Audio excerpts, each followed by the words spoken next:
Hey everyone, welcome back to study point. तो आज हम करेंगे इंग्लिश के कुछ इंपॉर्टेंट क्वेश्चंस जो कि हम करेंगे जॉन मिल्टन से। मतलब आज का हमारा टॉपिक रहेगा जॉन मिल्टन।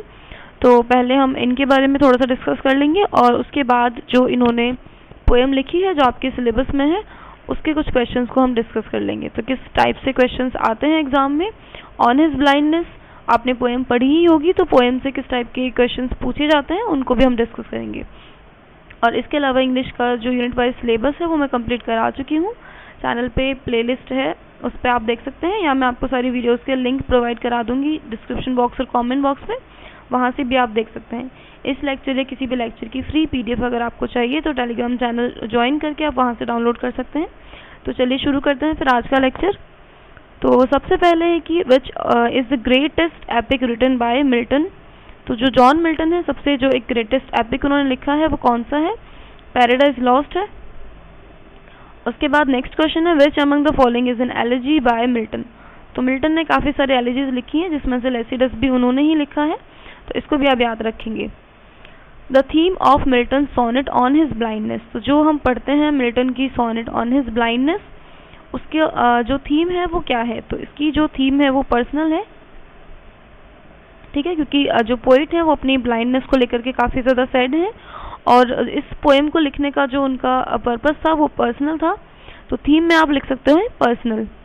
नेक्स्ट है which pattern of sonnet was revived by Milton. तो किस पैटर्न को किस सोनेट के पैटर्न को मिल्टन ने रिवाइव किया था। तो इटालियन पैटर्न को इन्होंने रिवाइव किया था।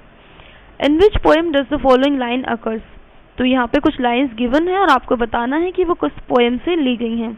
तो सेम क्वेश्चंस आपकी पोइट्री से आएंगे। तो जितने भी आपके सिलेबस के अंदर पोएम्स हैं हम उनको ऑलरेडी डिस्कस कर चुके हैं, मींस डिटेल्ड वीडियो सभी पोएम्स के अपलोडेड हैं, उनका आप देख सकते हैं। तो सारी की सारी पोएम्स की जब आप समरी को पढ़ेंगे, साथ ही साथ आपको ध्यान ये भी रखना है कि किस पोएम के अंदर कितने स्टैंजाज हैं, क्या फॉर्म ऑफ पोइट्री वहाँ पे यूज़ हुई है या क्या फॉर्म ऑफ स्टैंजाज उसके अंदर है, क्या फिगर ऑफ स्पीच उनके अंदर है।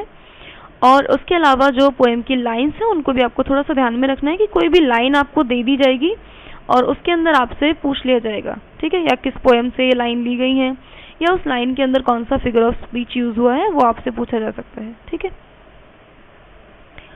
तो इसमें आपसे जो पूछा था they also serve who only stand and wait, तो ये लाइन है ऑन हिज ब्लाइंडनेस से। नेक्स्ट है how many sonnet did Milton write in English. देखिए जो जॉन मिल्टन है काफ़ी सारी सोनेट्स उन्होंने लिखी हैं, बट यहाँ पे पूछा है इंग्लिश में कितनी सोनेट्स उन्होंने लिखी हैं, तो वो है टोटल आपकी 18। और अगर टोटल नंबर ऑफ सोनेट की हम बात करें तो वो है आपका 23। And next question is what is Milton's lamenting in his poem on his blindness. देखिए लेमेंटिंग का मतलब होता है विलाप या अपने दुख को प्रदर्शित करना। तो इस पोएम में जो पोइट है वो किस चीज़ को लेकर दुखी है, अपनी खुद की ब्लाइंडनेस को। तो यहाँ पे हमारा आंसर होगा on his blindness. Next one is home does Milton blame for the loss of his eyesight in the poem. जब पोइट अपनी आईसाइट लॉस कर चुके हैं तो वो किसको इसका मतलब किसको ब्लेम करते हैं वो। तो देखिए पोइट यहाँ पे भगवान को या किसी को भी दोष नहीं देते हैं, वो स्वयं को दोष देते हैं। Next question is which poetic verse was mastered by Milton. तो जो जॉन मिल्टन है मोस्टली वो अपनी जो पोइटिक वर्स यूज करते हैं वो था blank verse. Next question is according to Milton serve God best those who bear his own yoke patiently. देखिए यहाँ पे जो पोइट हैं वो पूछना चाहते हैं या उनकी पोएम में पूछा गया है कि मिल्टन के अकॉर्डिंग भगवान किसको सर्व करते हैं या मिल्टन सर्व गॉड बेस्ट। तो वो लोग अच्छे से सर्व करते हैं कि जो अपनी छोटी छोटी परेशानियों से धैर्यपूर्वक लड़ते हैं या परेशानियों के साथ भी अपने जीवन को सुचारू रूप से चला रहे होते हैं, वो जो हर छोटी छोटी चीज़ के लिए दुखी नहीं होते हैं। Next question is who does Milton want to serve. जो मिल्टन है वो किसकी सेवा करना चाहते हैं, तो अपने मेकर की, जो उनको बनाने वाला है उनकी। तो आंसर होगा his maker. Next question is which figure of speech is use in following line. तो यहाँ पे कुछ लाइन्स गिवन है, आपको बताना है कौन सा फिगर ऑफ स्पीच इनके अंदर यूज हुआ है। तो लाइन्स है दैट मर्मर सून रिप्लाइज। तो और जो यहाँ पे हमारा आंसर है वो है पर्सोनिफिकेशन। तो फिगर ऑफ स्पीच अगर आपको नहीं पता है तो मैं जल्दी ही एक वीडियो अपलोड कर दूंगी फिगर ऑफ स्पीच को लेके, उनको भी आपको पढ़ना है क्योंकि कोई भी लाइन आपको दे दी जाएगी पोएम में से और उसमें आपको फिगर ऑफ स्पीच को पहचानना होगा। तो यहाँ पे था पर्सोनिफिकेशन, मतलब किसी चीज़ को पर्सोनिफाई करना, किसी नॉन लिविंग थिंग को एज अ लिविंग शो करना। नेक्स्ट है poetic form of on his blindness. तो पोएटिक फॉर्म है यहाँ पे सोनेट, क्योंकि 14 लाइन्स की ये पोएम है और ये एक सोनेट है।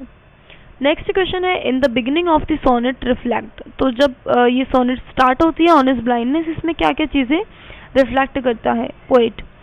तो दुख भी है यहाँ पे, एंग्विश, ग्रीफ, पेंसिव, ठीक है, सारी की सारी चीज़ें हैं। नेक्स्ट है what is the message of the sonnet on his blindness. तो यहाँ पे पोइट ने कौन सा मैसेज देने की कोशिश की है?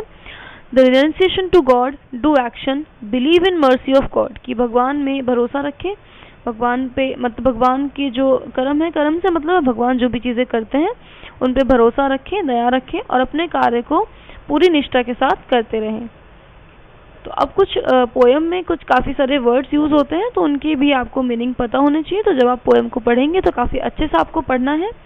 तो यहाँ पे एक टर्म आती है एन्जम्पमेंट, इसका मीनिंग आपसे पूछा जाता है। तो मीनिंग है यहाँ पे कंटिन्यूशन ऑफ अ सेंटेंस और phrase from one line to the another. Next है यहाँ पे what is the meaning of talent in the poem. Poem में किसके टैलेंट की बात की जाती है? तो पोइट का जो पोएटिक टैलेंट है उसकी बात यहाँ पे की गई है। अब नेक्स्ट क्वेश्चन है rhyme scheme of this sonnet. तो इसकी जो राइम स्कीम है वो आपकी A B B A B B A, next C D E and C D E. इसको भी आपको याद रखना है। सारी फॉर्म ऑफ पोइट्रीज में या जितने भी पोएम्स आप पढ़ेंगे उनमें आप सभी की जो राइम स्कीम है उसको लिख लीजिएगा।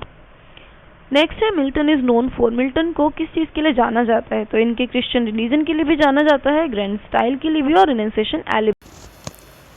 तो इसी के साथ आज का हमारा टॉपिक ख़त्म होता है। तो चलिए मिलते हैं हम किसी नेक्स्ट वीडियो में। आप मुझे कमेंट बॉक्स में लिख सकते हैं जिस भी टॉपिक पे आप वीडियोस चाहते हैं, और प्लेलिस्ट आपको मिल जाएगी इंग्लिश और पॉलिटिकल साइंस की सारी यूनिट की, और इम्पॉर्टेंट क्वेश्चंस भी आपको इंग्लिश की प्लेलिस्ट में ही मिल जाएंगे। तो चलिए मिलते हैं फिर नेक्स्ट वीडियो में।